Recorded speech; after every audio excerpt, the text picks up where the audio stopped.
Hello, আসসালামু আলাইকুম। কেমন আছেন সবাই? আশা করি সবাই খুব ভালো আছেন। আলহামদুলিল্লাহ আমরাও ভালো আছি। এই তো সকাল সকাল আর কি লোবার বাবা মাছ নিয়ে চলে আসছে। এখানে 3 রকমের মাছ নিয়ে আসছে। বড় পাঙ্গাস মাছ আর বড় তেলাপিয়া মাছ আর ওইটা যেন কী মাছ আমি নাম জানি না আর কি। তো এখানে পাঙ্গাস মাছের আর কি ডিমও হয়ে গেছে। তো এই মাছগুলো আমি একটু ধুয়ে পরিষ্কার করে নেব। তো পাঙ্গাস মাছ আমাদের কাছে অনেক ভালো লাগে, আমাদের সবার কাছেই ভালো লাগে। অনেকে পছন্দ করে না, তবে আমাদের কাছে এর টেস্টও ভালো লাগে পাঙ্গাস মাছের।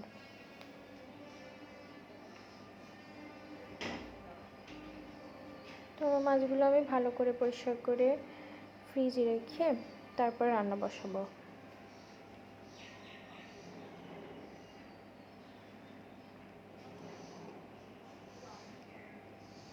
মাছগুলো পরিষ্কার করা শেষ, আমি এখন থালা বাসনগুলো একটু পরিষ্কার করে নিচ্ছি।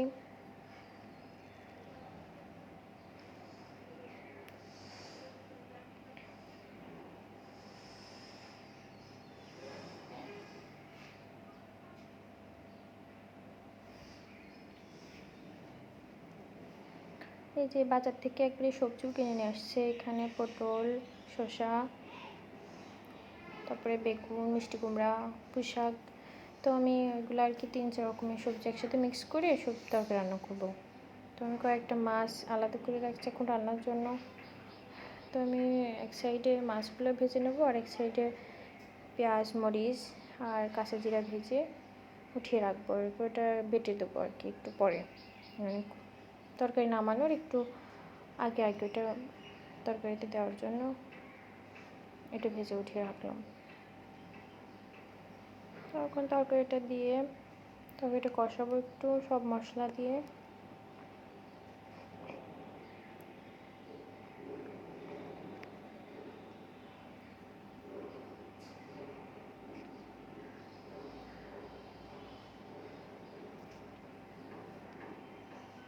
সবাই পুরো ভিডিও দেখতে থাকেন, অবশ্যই ভালো লাগবে।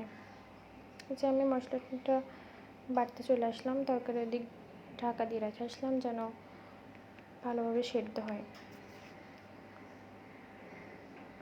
আর মশলা বাটা শেষ, মশলা বেটে আর এর যে এক্সট্রা যে পানি মশলার যে একটা এক্সট্রা ঝোল আসছে সেটা আর কি তরকারির মধ্যে দেবো, দিয়ে কষানোর মধ্যে দিয়ে একটু তরকারি কষাবো।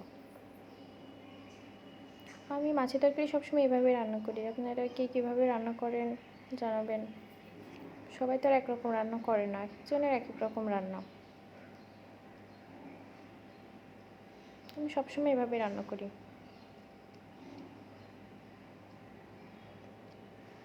তরকারি কষানো শেষ, আমি গরম পানি দিয়ে দিলাম।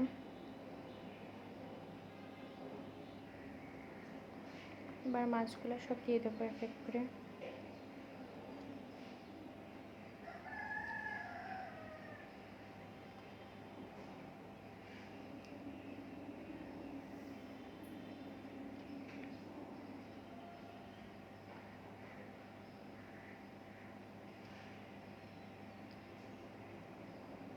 যেমন তরকারি রান্না প্রায় শেষের দিকে, এবার আমি সে বাটা মশলাটা একটু দিয়ে তারপরে আর একটু জাল করে তারপর নামিয়ে ফেলবো।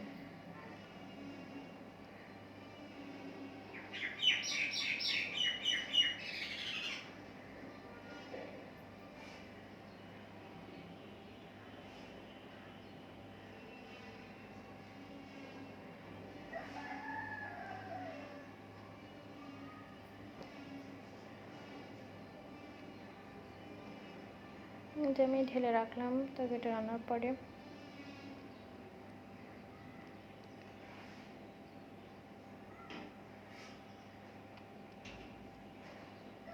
এটা এখন র্যাকের মধ্যে উঠিয়ে রাখবো।